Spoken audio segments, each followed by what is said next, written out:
Does Tibet count in the core of the India-China relationship or part of the India-China relationship? Which is the way forward for the Tibetan issue in the India-China relationship, in my perspective? Well, whether it is acknowledged or not, Tibet is always there. Tibet is the central issue in the India-China relationship. India and China have never been neighbors in the past 2,500 years, ever since China was born. China was born about 2,500 years ago as a civilization or a nation or a culture. And India and China have never been neighbors until the Chinese annexation of Tibet, the illegal Chinese annexation and occupation of Tibet in 1955 at the hands of the Chinese Communist Party. And that is the first time that India and China have become neighbors of sorts. And that's the first time India and China have entered into a conflict. So the key to resolving this from our perspective, from the Indian perspective and from the Tibetan perspective, is freedom for Tibet. Tibet needs to be restored to freedom. And the Chinese know this. The Chinese know that the Tibet issue is the core of the India-China problem, even though India and China never speak about it. China keeps talking about the one China policy, and India doesn't really comment about it. But the core issue and the key to resolving the problem is Tibet.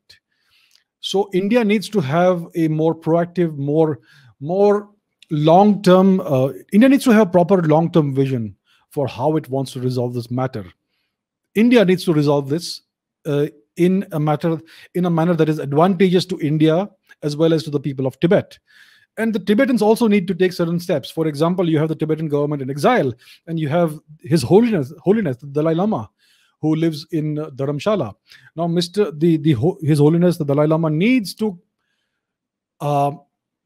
basically announce what is his plan for reincarnation. See, the process is that when the Dalai Lama passes on, when he dies, he is reincarnated somewhere in Tibet, and there are certain signs that the lamas have to look for, and then they travel all across Tibet, and then until they find a newborn child or a child who was born after the passing of the previous Dalai Lama, who exhibits certain signs and certain auspicious omens, etc.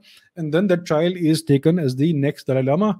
He is tutored in the ways of Buddhism and culture and all that, and eventually this child becomes the next Dalai Lama. So that is what His Holiness, the current Dalai Lama, underwent as a child. So now, whether we like it or not, His Holiness is very old now. He must be in his 80s now.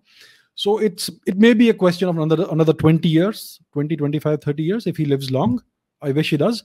But in the next 2-3 decades, he will unfortunately pass on, and he needs to announce his plans for his reincarnation. He needs to announce whether he will be reincarnated in Tibet, or whether he will be reincarnated in India or somewhere else within the Tibetan community.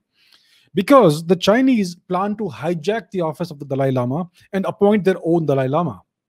So if His Holiness the Dalai Lama announces that he will not be reincarnated in Tibet, he will be reincarnated either in India or somewhere else, then the Chinese claim to the legitimacy of their appointee as the Dalai Lama will evaporate. So this is one step that we need to do. We need to take. The Indian government and the Dalai Lama need to work together on this, and there needs to be a statement, because we cannot allow the Chinese to hijack this most sacred office.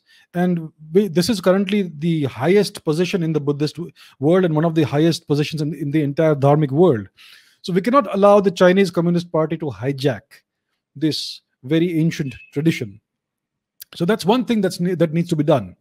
And secondly, India needs to have a long-term vision and a long-term plan over the next 20, 30 years in which Tibet can be freed from the claws of the Chinese Communist Party, because the key to a lot of things, the key to security, stability, prosperity, and peace on India's northern boundary is the freedom of Tibet. If Tibet becomes free, then all the issues go away, and we will even have a land route to northern Asia and to the west through Tibet, etc. So these are things that are very important to India's long-term national security and to India's long-term future. And the Tibetans are our own people. Ethnically, they may be different, but they are part of our own culture. They are very close to us culturally, right? They are part of the Indosphere, you could say. We've always had the best of relationship with the Tibetan people for centuries, for almost 2,000 years, ever since Tibet came into being in any way. So that's what needs to be done. India needs to take this very seriously. India needs to have a long-term uh, vision and plan for this. For that, you need political continuity in India. India's democracy, unfortunately, is such that there is no political continuity. If the result of the next election is different and some other party comes to power, then they will reverse all the policies that are currently being implemented by the current governing party. So that is India's major problem. India lacks political stability, and some of India's political parties are outright anti-national, and they are basically in the pockets and on the payroll of outside forces. So these are the issues, these are the challenges that India needs to mitigate soon. Soon, I mean urgently.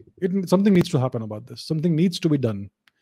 The national interest has to supersede any constitution, any federalism, any democracy, any laws that were passed 70 years ago. It doesn't matter what the constitution says. The constitution is a man-made thing. The geography of India, Bharatvarsh, is a God-gifted thing. So we need to put that above any constitution, any laws, any rules, any such thing. India needs to put its national interest, its long-term national interest at the forefront. Change the constitution if you need to. Bring in a new constitution if you need to. It doesn't matter. The national interest and the civilizational interest has to be paramount. So India needs a leader or leaders who have the fortitude to do this. That's what India awaits.